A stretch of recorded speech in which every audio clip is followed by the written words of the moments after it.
Todos, eu sou Petrus Evelyn e esta é a Academia do Comportamento. Hoje eu quero falar para vocês sobre uma matéria que saiu no G1 há alguns anos sobre o seguinte tema: será que a psicoterapia ela piora casos de depressão, principalmente depressão maior? E foi feita uma pesquisa que foi lançada no Journal of Neuroscience pelo pesquisador, principalmente pelo pesquisador Tom Johnstone, que ele falava o seguinte, que pessoas com depressão maior, que são depressão, que é um caso de depressão mais grave, geralmente de origem genética, ele piora se for feita a depressão. E o Tom Johnstone, ele fala inclusive o seguinte, quando a pessoa pensa no problema, ele fala sobre o problema, isso pode gerar uma piora nos casos. Aí vamos entrar nos detalhes que eu vou explicar essa pesquisa. Bom, pelo que eu entendi, eles utilizaram um único método, uma única abordagem, a abordagem padrão, provavelmente cognitiva, comportamental ou só cognitiva, e eles utilizaram esse método com vários pacientes. Uma boa parte desses pacientes piorou durante o tratamento psicoterápico. A questão é, não existe esse único método. Esse método de falar sobre o problema, de tentá-lo dessensibilizar sobre o problema, é uma única forma. E nem sempre o terapeuta ele vai utilizar essa forma. Ou existe um outro terapeuta com outra especialidade que pode utilizar uma outra forma de abordar essa questão. Então a matéria ela chega a dizer o seguinte, que pessoas saudáveis, quando tem um pensamento positivo, esse pensamento positivo ajuda elas a resolver seus problemas, enquanto pessoas com depressão maior, elas podem não resolver aquele problema. Como assim?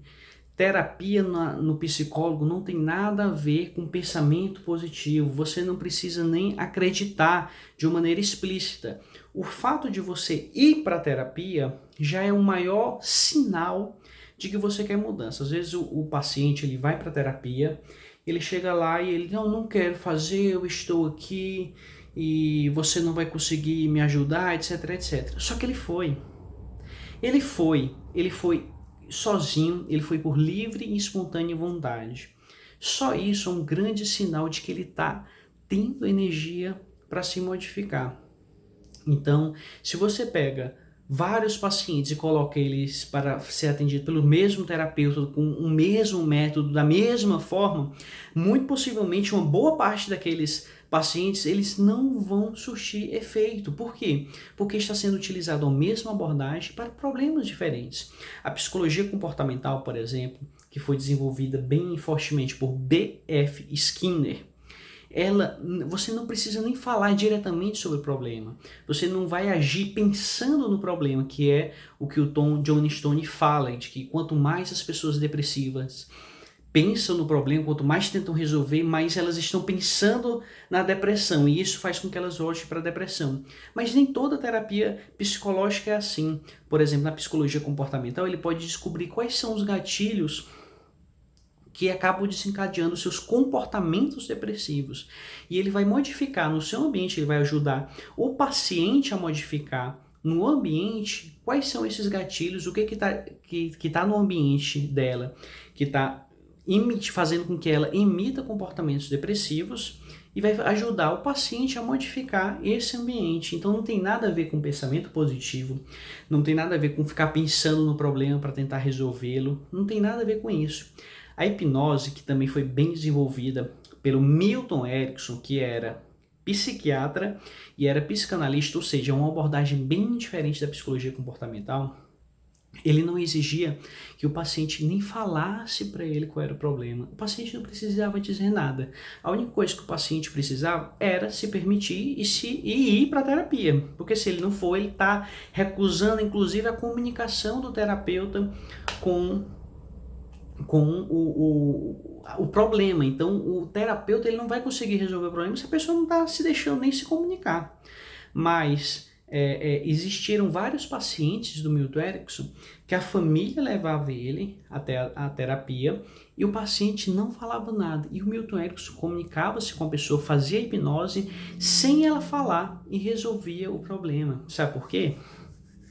Porque resolver problema no psicólogo ou em qualquer tipo de terapia não tem nada a ver com você falar sobre ele. Isso aí é uma metodologia muito antiga. Você não precisa falar sobre o problema para resolvê-lo.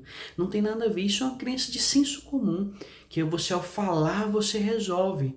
Mas às vezes você fala sobre o problema e realmente você se sente pior, como diz a pesquisa. A questão é que na terapia você não necessariamente precisa falar sobre o problema, mas juntos, você e o terapeuta, você ou alguém que trabalha com hipnose, podem encontrar estratégias para resolver a sua vida, para resolver quais são aqueles problemas que estão sendo ocasionando você e levando você até a depressão, até inclusive a depressão maior. Isso inclui mudança de hábitos. Digamos que, por exemplo, se você fizesse exercícios físicos, você poderia melhorar da sua depressão, porque os exercícios físicos estimulam a produção de dopamina, de serotonina no seu cérebro, e isso faz com que você melhore o seu humor. Só isso. Vamos dar um exemplo. Você fazer exercício significa que você vai pensar no seu problema? Claro que não. Digamos que você tem uma madrasta que lhe trata muito mal e você conviver com ela faz com que você se sinta depressivo, que ela lhe coloca para baixo o tempo todo. Isso é muito comum, acontece demais. Pode ser a mãe, a madrasta ou outra pessoa. E você se muda da sua casa e isso faz com que você se sinta muito melhor. Você precisou pensar no problema? Não necessariamente, você tomou uma atitude. Mudar comportamentos tem a ver com tomar uma atitude, a modificar comportamentos, a modificar emoções, a trabalhar as emoções e não necessariamente você verbalizar o problema. Verbalizar o problema muitas vezes não tem significado nenhum e às vezes não é necessário nem falar isso para o terapeuta. Você pode trabalhar de uma maneira periférica, arrodeando o problema, encontrando formas de abordá-lo sem pensar nele diretamente. E um bom terapeuta, um terapeuta habilidoso, ele vai perceber isso, porque quando ele tocar no assunto, ele vai ver que você não está preparada para falar sobre aquele assunto e ele vai procurar formas mais inteligentes de resolver as questões que você levou para a terapia sem precisar falar sobre o problema e nem você precisar pensar no problema, o que quebra essa pesquisa que eu acho fraca e que é na verdade uma pesquisa para defender a medicação de pessoas. E eu acho que medicação é uma coisa que deve ser tomada assim, em último caso mesmo, e está sendo cada vez mais banalizada. Certo? Terapia não é nenhuma bobagem dessas daí, é algo sério e não é só falar, é criar estratégias para modificação de comportamentos, emoções e pensamentos. Gostou do vídeo? Deixa um like, deixa um comentário, até o próximo e tchau!